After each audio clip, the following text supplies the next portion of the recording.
Estas son las 11 cosas más destacables de Bruce Lee y cosas que seguramente no sabías. Este personaje es como mínimo una leyenda, un personaje querido y admirado y la razón por la que mucha gente sigue entrando en las artes marciales. Bruce Lee tiene esa capacidad, le ves y te emociona. Soy consciente de que el tiempo ha dado como un toque de fantasía a todo lo que le rodea, pero aun con esas, sigue siendo un grande y una de las personas más influyentes de la historia.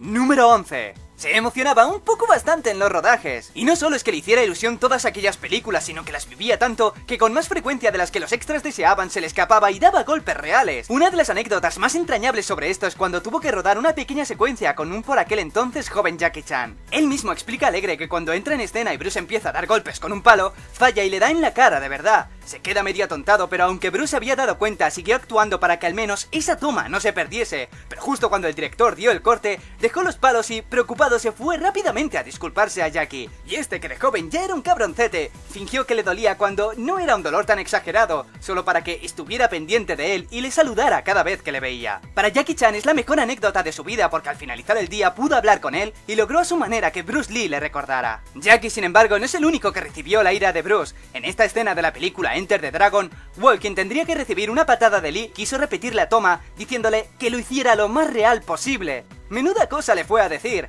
tan real lo hizo que le partió el brazo. Número 10.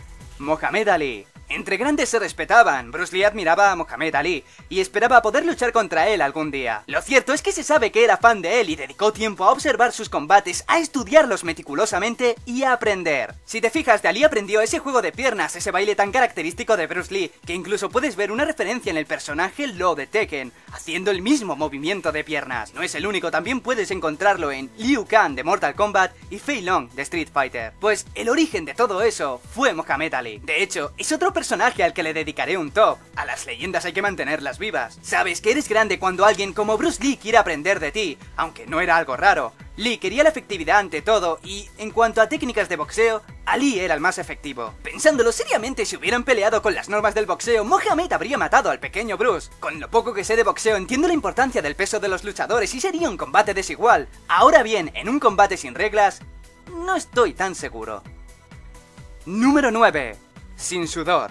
La sudoración excesiva no es un problema tan raro y al parecer Bruce Lee lo padecía, y dado a que lo consideraba comprensiblemente poco estético, se sometió a una cirugía en 1972 para quitar las glándulas sudoríparas de las axilas. Sudaba hasta por los ojos, pero no por los sobacos. Yo esto no sabía ni que existía, no sabía que se puede hacer que dejes de sudar en una determinada zona, pero sí. Por lo que he podido ver, cortan los nervios que provocan la sudoración axilar y la detiene de manera permanente. Cabe destacar que Bruce lo hizo meramente por estética. Al ser un personaje acostumbrado a hacer exhibiciones allá donde iba, no era plan de ponerse a sudar como si no hubiera un mañana.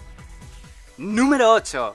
Invicto. Uno de los rumores más sonados es que Bruce Lee no perdió jamás una pelea. Se cuenta que solo perdió una cuando apenas era un crío, un encuentro con un grupo que le dio una paliza y que le sirvió para meterse en las artes marciales. A lo largo de los años y dado a que su popularidad era cada vez mayor, no faltó el que se creyese más fuerte y mejor entrenado que él, quizá animado por ver el cuerpo tan delgado que tenía. Una de las peleas que terminó en apenas 11 segundos hizo que, al final, el que creía poder ganarlo fuese alumno suyo. Por desgracia, salvo algunas anécdotas, no se puede saber si pasó toda su vida sin ser derrotado. Número 7. Bailarín profesional. Bruce no solo te partía la cara, sino que también sabía bailar, y no de manera amateur en su casa y sin que nadie le vea, sino profesionalmente. En 1958, y ya con 18 años, Bruce Lee ganó 2 premios tan distintos entre ellos que parece mentira. El primero fue uno de baile llamado Crown Colony Cha-Cha en Hong Kong, y después un campeonato de boxeo también en Hong Kong. Cuando se fue a los Estados Unidos estuvo un tiempo viviendo de lo que ganaba trabajando en un restaurante, dando clases de baile y por supuesto clases de artes marciales. Después únicamente se centró en el Kung Fu y abrió su propia escuela. Llegó a cobrar $250 por una hora de entrenamiento en su mejor etapa, no por el dinero porque no era algo que le faltase, sino porque sabía que si pagaban esa cantidad se tomarían más en serio la clase. Número 6. Potencia. Cuando para la mayoría de gente usaba un saco normal, Bruce Lee necesitaba uno mucho más grueso por la sencilla razón de que los rompía. La frecuencia con la que entrenaba y sobre todo la potencia de los golpes rajaban los sacos. Viendo que no le duraban nada, terminó por acostumbrarse a utilizar unos el doble de grandes. Número 5. Rapidez. Así es, cuando la gente dice que era rápido no es ninguna broma. En las grabaciones de sus películas tenían que ralentizar un poco sus movimientos en algunas escenas porque no podían apreciarse bien. Pasaba tan rápido que no podía verse dónde daba el golpe. Para que te hagas una idea, mira estas escenas y verás que apenas se ve el movimiento. Las cámaras utilizadas en el cine eran mejores, por supuesto, pero aún así necesitaban ralentizarlo un poco. La verdad es que todo lo que hacía estaba destinado a ser una leyenda. Lo gracioso de todo este asunto es que esto de ralentizar las imágenes solo pasaba con él. Lo normal era hacer todo lo contrario, acelerarlas para que el golpe fuera más realista. Número 4. Demostraciones. Le gustaba demostrar su habilidad y la gente lo gozaba más que él. Dar esos puñetazos a distancias cortas es a estas alturas de la vida mítico. Si quieres visualizar más o menos cómo eran de potentes los golpes de Bruce Lee, hizo unas demostraciones llamadas puñetazo de 1 pulgada, dar un golpe con un recorrido de no más de 2,5 centímetros. Marcando la distancia con los dedos, daba golpes donde lograba tirar a los que querían probar suerte. Es cierto que esto no tiene que ver tanto con la fuerza, sino más con la posición y el empuje, pero aún así es notable porque no solo lograba derribar a esta gente, sino que también lograba partir tablas. Incluso Bob Baker, uno de los que recibió el golpe, dijo: le pedí a Bruce Lee que no hiciese esta demostración nunca más. Cuando me golpeó tuve que quedarme en casa todo el día porque el dolor era insoportable. Solo para entenderlo un poco más, hazlo tú mismo. Marca la posición, deja una distancia como hace él y da un puñetazo. Verás que no te deja margen como para darlo en condiciones. Eso lo hacía con 2,5 centímetros, pero ¿qué pasaba si utilizaba más? Pues esto exactamente.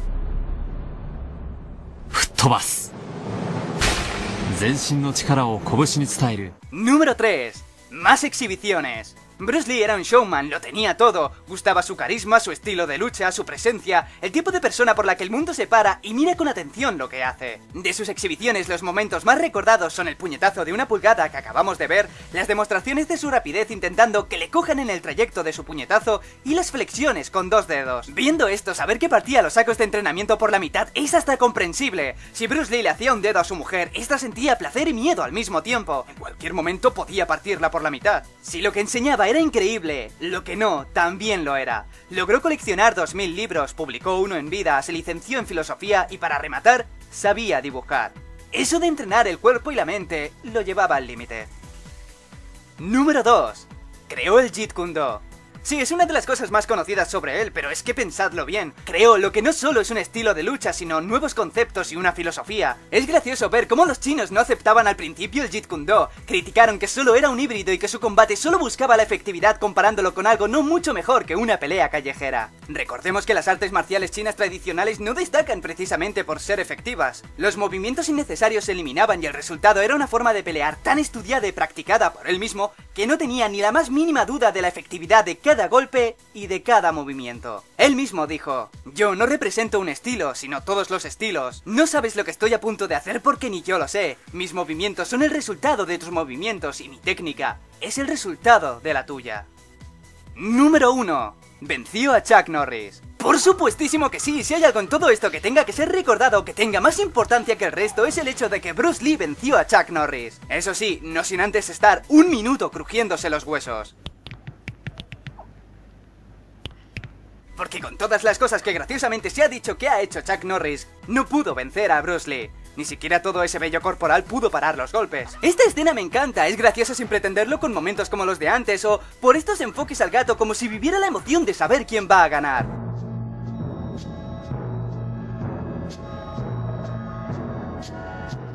Por otro lado, no hay evidencia de una pelea seria entre ellos dos, pero para mí esta escena, al minuto crujiéndose los huesos y el gatito, es más que suficiente.